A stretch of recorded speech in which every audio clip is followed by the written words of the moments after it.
Evil Dead Burn has got to be one of the most polarizing movies to come out in years. You have one side saying it absolutely sucks, and the other side saying it's okay, I guess. But what people seem to be the most upset about is the fact that the Deadites aren't funny, they're mean-spirited, and the movie's overly violent, and the story isn't that great.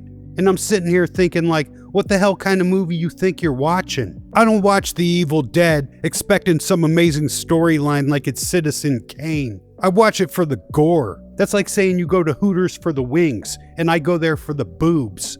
But today, I'm gonna end the debate, and we're gonna go through this entire movie beginning to end with my little notebook and pen and decide, is Evil Dead Burn good or bad? Does it get 2 thumbs up or no thumbs up? And it's like every Evil Dead fan has their own definition of what this franchise really is. Ask 10 different people, you'll get 10 different answers. Some people can't fathom an Evil Dead without Ash in the cabin in the woods, and I'll raise my hand. For years I was some people.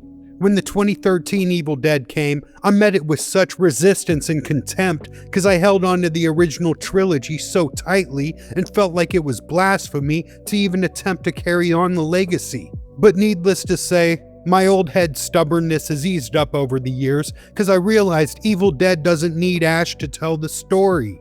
Ash is just a part of a much broader story that could happen to anyone.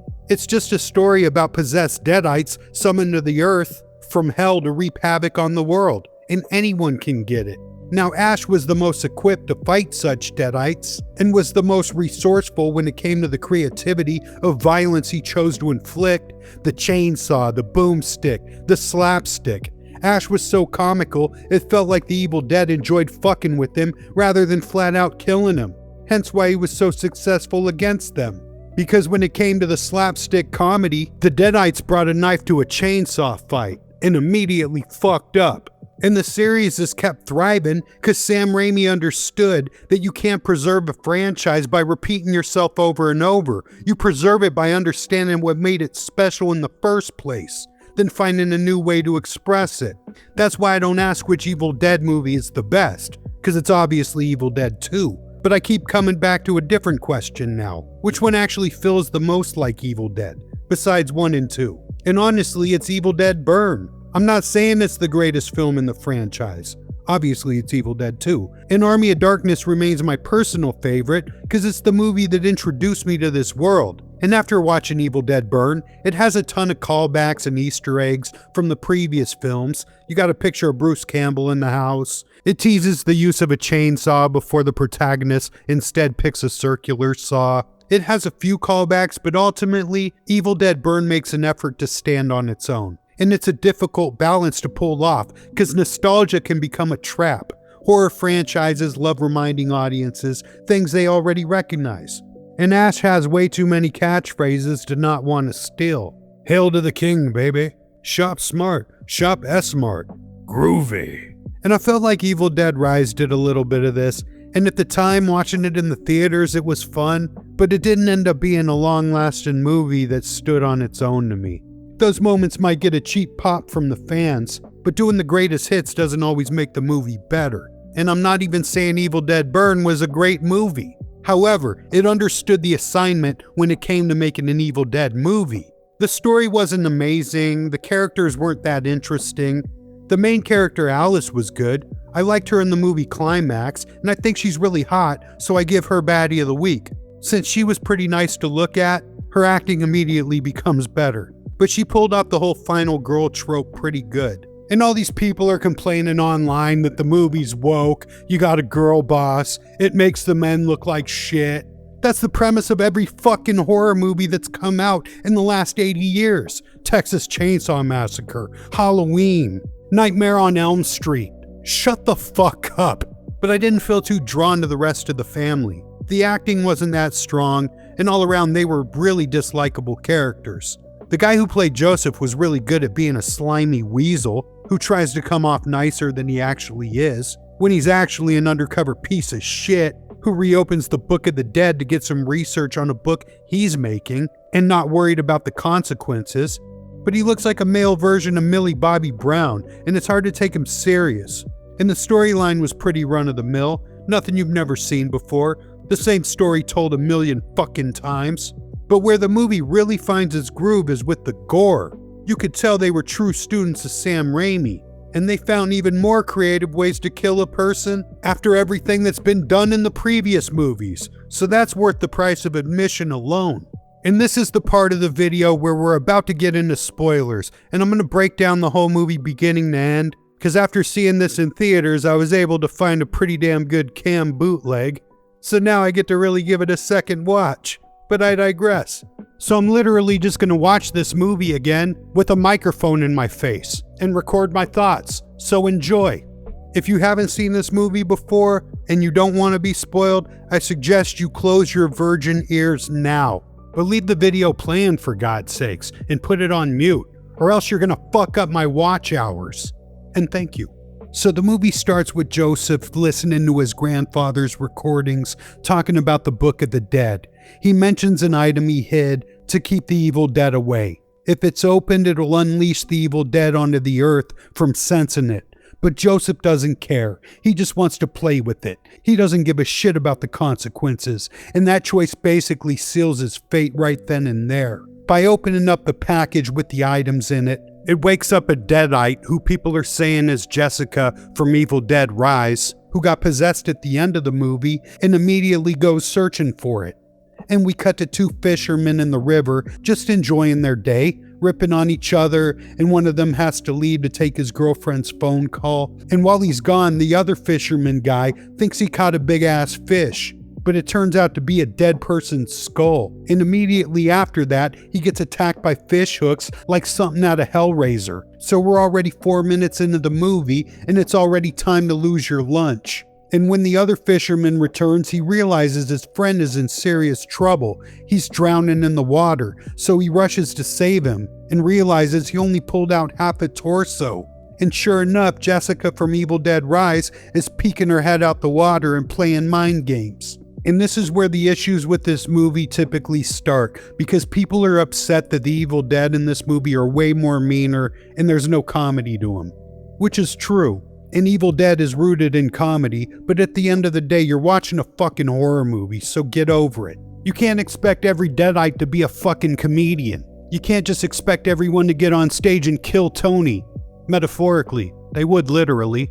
So she boils the water underneath the guy and turns him into a live lobster. And that's a terrible way to go out. And now she waits in the middle of the road to get hit by a car.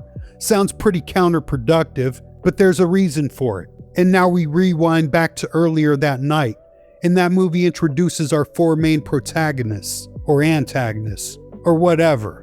And you got Tia, Alice, Joseph, and Will. And Will and Alice are already bumping heads. They're trying to save face in front of Tia and Joseph, because it's his birthday, but their marriage is visibly falling apart behind the scenes. Because Will is a piece of shit.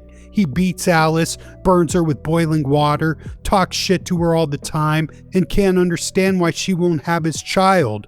You think? He treats her like a whore, can't trust her, he's deeply insecure, and is a ticking time bomb, and makes every waking moment of her life miserable. The main problem is they run a nightclub together, and they're basically stuck together for the foreseeable future. And she feels completely trapped in this relationship. And this is where people find the movie woke, because it makes the guy look like shit, which I can understand. But we just gotta go with it to move the plot along, for fuck's sake. And someone's gotta be an asshole, and today it's Will, okay? After they get into this big argument, Will gets into his car and storms off.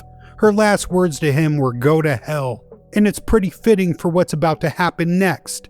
While driving, he runs over the Deadite, who's standing in the middle of the road like an idiot, and he crashes his car onto the side of the road. And as the Deadite's head falls off, she tells Will that they found him, now lead them to his family.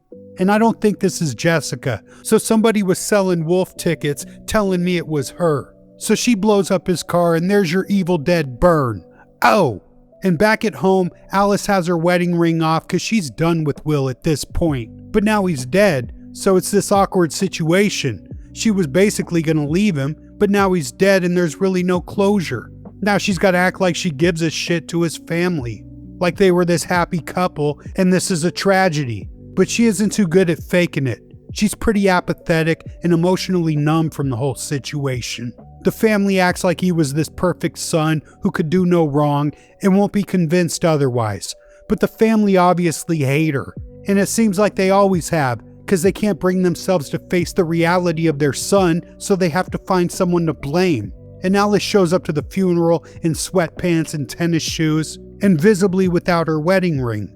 Now I can give a little grace to a widow that shows up to a funeral unkempt, because typically widows would be the saddest out of everyone, and you can't expect them to be dressed to impress. It'd be a red flag if a widow comes out looking amazing and is in a great mood. But she could have at least put her fucking wedding ring back on. Just make it through the weekend, and take the shit off once you get home. But this chick really likes to keep it real apparently, and can't even fake it in front of the dude's own family. I mean, she don't gotta go full Erica Kirk with the fireworks and stadium tours, but at least do the bare minimum for fuck's sake. She doesn't even speak at the funeral, which is kinda strange. The only excuse for not speaking at your husband's funeral is because you can't stop crying and are grief-stricken. But this chick isn't even crying. She's emotionally dead behind the eyes, like ice wouldn't melt in her mouth. She didn't even prepare a speech. Did she forget that she was going to a fucking funeral? On second watch, now I can see why people hate this movie so much. And you know what? I'm seeing their point. My whole perspective could change after I finish the second watch. In my defense, I was drunk when I saw this in the theaters last weekend, so my judgment was impaired, and I thought it was great.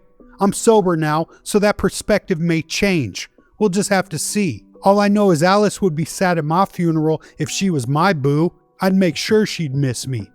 Just saying. And before Will's body gets thrown in the furnace to be cremated, his dad wants a moment with him, but to his surprise, Deadite Will makes his debut, and his gimmick is he's on fire, hence the title of the movie. And he possesses his dad by burning his arm and turns him into a Deadite. But it's sort of like an infection rather than possession. And this is what pisses people off, because the movies are resembling 28 Days Later rather than Evil Dead. Because the dad is taking his sweet time to cross over, and he's just acting like this grumpy old fuck till he finally decides to turn heel. When they get back home, the mom is breaking Joseph's balls in the attic for inviting Alice, which is like, what the fuck? Why do you got a problem with the dude's current wife being there? Even if it was his ex-wife, it's not out of the realm of possibilities that she would be at the funeral. And the mom turns on the tape recorder of her dad talking about the Evil Dead and goes through his book of research. And this is where the Circle of the Wise Men get introduced, which is a stupid name. It's kind of low-hanging fruit at this point. It kind of reminds me of the South Park Super Adventure Club, but I digress. While this is going on, Will's dad Edgar is hearing voices in his head, so he's going in and out of possession, and you got Will's voice in his head telling him to let him in. Basically to use his body as a host while they take over his mind. And while he's in the middle of cutting his wrist, Alice stops him and intervenes. And I'll say this, the movie really pulls off the dark and dreary vibe. I'll give them a ton of credit for that, because it's depressing as hell. And what's funny is the environment is dark and gray, like there's no lights on at the house, even outside is cold and gray, but you have Alice's bright pink hair completely clashing with it all. It's like this weird focal point you can't stop looking at. And she has these big, deep, dark eyes that contrast the pink hair. She stands out in every room, so that was a unique choice to have her hair that color, but it gives the setting a nice balance between the cold and the vibrant. And at the dinner table, Edgar is freaking out, playing with his knife and staring at it until the family has a complete meltdown. The mom's asking Alice what she plans to do at the nightclub, and Alice just wants to go back to France and be with her family. But that's not good enough for the mom, Susan. She's strong-arming her into keeping the business going, which makes me think she's a stakeholder in the business, so it directly benefits her. Otherwise, why would she give a fuck? And at this point, the entire family is melting down. Edgar's complaining about Joseph being a slacker. He calls out Alice for not wearing her wedding ring, breaking her balls for wearing sneakers at a funeral, calling her out for not crying at the funeral, and says, "Don't you think that's a little weird?" And they keep teasing the use of this corkscrew like it's a weapon, and the tension is insanely thick. And that's one very positive aspect of this movie. They nailed the tension down perfectly. So everyone that hates this movie, at least give them credit for this. And Edgar is going full Deadite at this point, blaming Joseph for Will's death, which indirectly is 100% accurate. And he also says Will is down in hell and not heaven, which is fitting. And then he starts stabbing the dog like an asshole. What the fuck? Come on, man. I know this movie's trying to be edgy, but what did the dog do? So Tia and Joseph rush Edgar to the hospital. But fuck Edgar. Rush the dog to the vet instead. And Edgar is fully turning Deadite, and you can tell by the yellow in his eyes, which is a lot of people's issue with this movie, the use of CGI rather than practical effects. Basically, the only difference between a human and a Deadite is the yellow eyes, and it's kinda lazy on the production staff. Edgar starts stabbing Tia in the face, which is a shame, cause she's the second baddie of the week, and now she'll never be beautiful again. She tries to run out of the car, but Edgar stops her and slams the door on her hand, and she loses 4 fingers. And that scene was pretty damn brutal, I'll give them that. And while Joseph has the chance to kill this fucking guy with his pistol, he hesitates like a little bitch ass. Shooting him isn't gonna do anything either way, as we will see later, but he could have at least tried. Hesitation isn't gonna win you fights, fighting will. But by then, Tia gets the headrest of the car seat smacked across her face and into the back of her neck, and now it's become her fashion statement for the rest of the movie. Joseph shits himself and is running off like a little bitch, and you see Alice putting away tools in the shed from burying the dead dog, and she comes across the Book of the Dead and starts reciting the words in it like every single idiot has ever done in these movies. Hasn't she seen the previous Evil Deads? She should know to shut the fuck up. And you got the dead dog resurrected like Cujo before he gets killed a second time by Alice. And you got the mom inside doing dishes, and everyone knows you put the knives upside down, not right side up. What if you cut your fingers? And Alice and Joseph both arrive at the same time, just to trauma dump on the mom who has no clue what the hell is going on. And Tia shows up with the headrest stuck in her head, looking visibly different than she did before she left. And she slams a shot of candle wax like it's whiskey and immediately attacks the mom. And honestly, they should have just let her attack her. She had it coming. The mom's kind of a bitch. So they lock her in the basement and come outside to find Edgar with the dead dog. But he's a nice guy and decides to give them a free show, shooting himself in the head a good 3 or 4 times for shits and giggles. Seems a little counterproductive, but knock yourself out. Shoot your head off or whatever. And meanwhile, the dumbass senile grandma lets Tia out of the basement so she can start dousing the house in gasoline and make this bitch Evil Dead burn. Ow! And 11, or Joseph or whatever, who can't fight his way out of a wet paper bag, thinks he's gonna fight off the Evil Dead with a lamp? Yeah, right. You better use some of that telekinesis from Stranger Things. And Tia's butthurt that Alice is the only hot chick left and tells her, "You think I'd let you have all the men in this house to yourself?" Even in death, Tia is still for the streets. So she attacks Alice and sets her sights on Susan, which was the moment we'd been waiting for all along. About damn time. She throws 11 on top of the dishwasher that happens to be conveniently open with the knives right side up, and there's your Larry David moment. And how he survived this, I don't know. You gotta figure those knives would go through him, but what the fuck do I know? And finally, that corkscrew gets put to good use. And she's all butthurt like, "You wouldn't shoot your father, but you'd kill me?"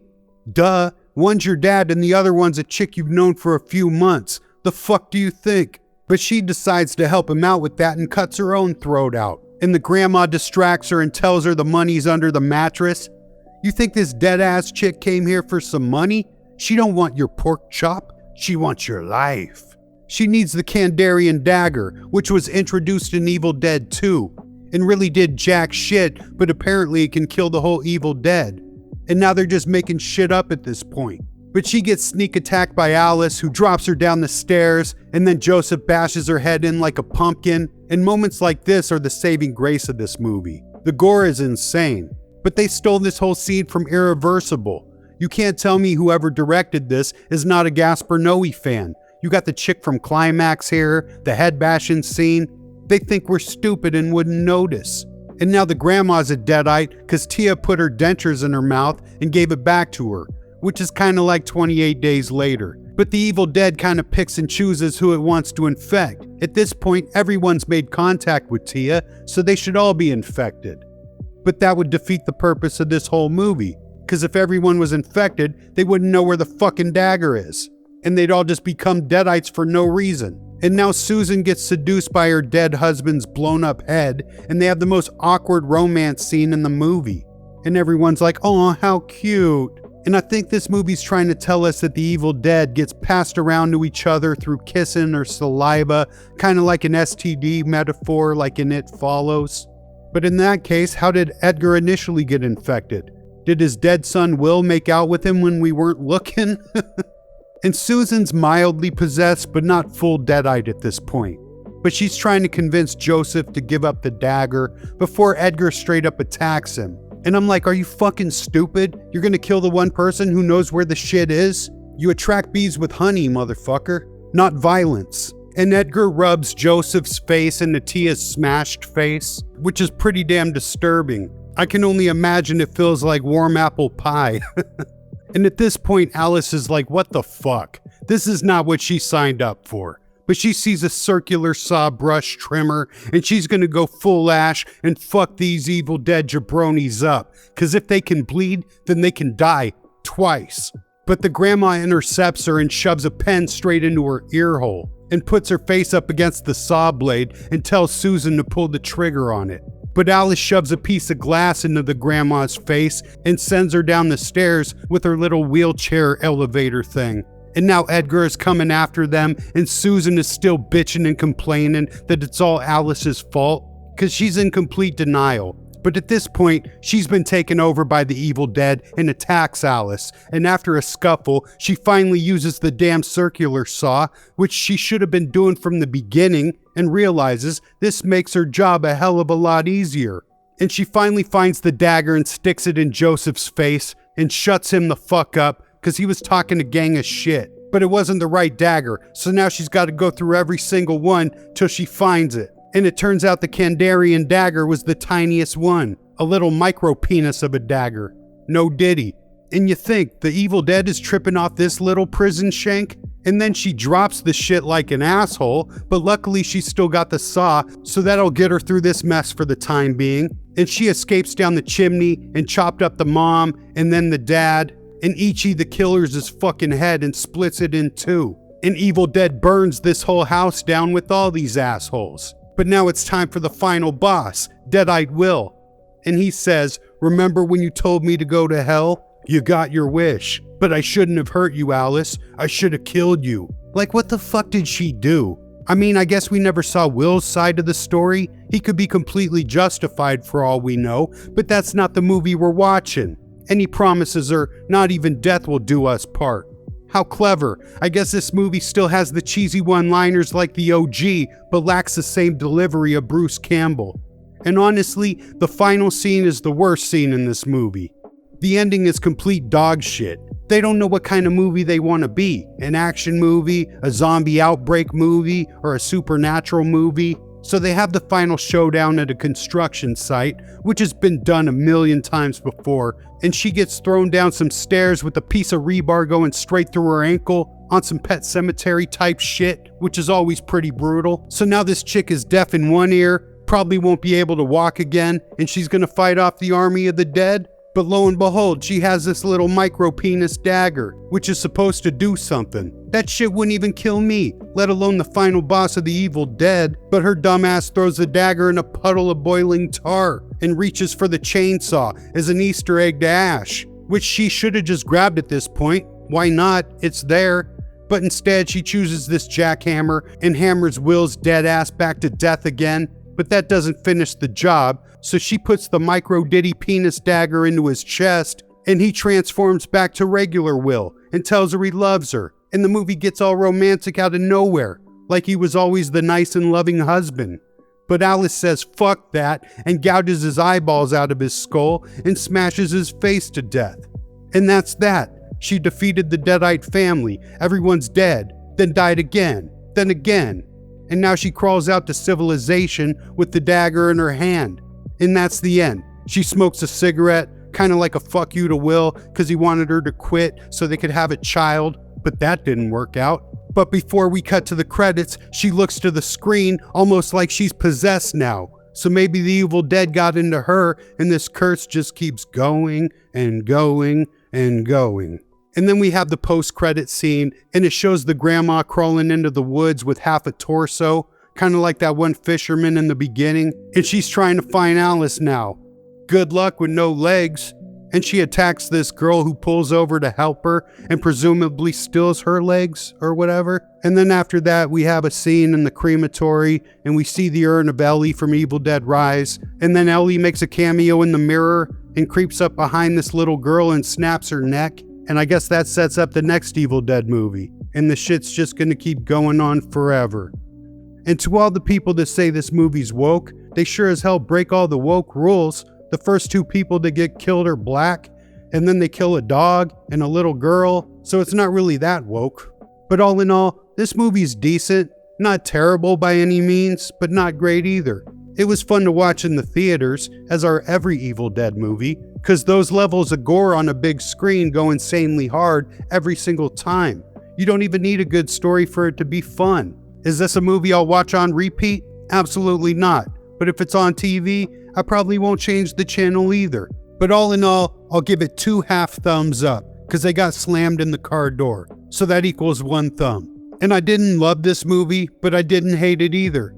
But I'm just glad that they're still making Evil Dead movies. Because Sam Raimi and Bruce Campbell are both executive producers, so they're still getting paid off this shit. So make a million more Evil Deads. Knock yourself out. But yeah, tell me some of your favorite scenes, your favorite quotes. Tell me what your favorite Evil Dead movie is. And to the rest of you, I hope you have a good night. Be safe. This is my boomstick. And God bless.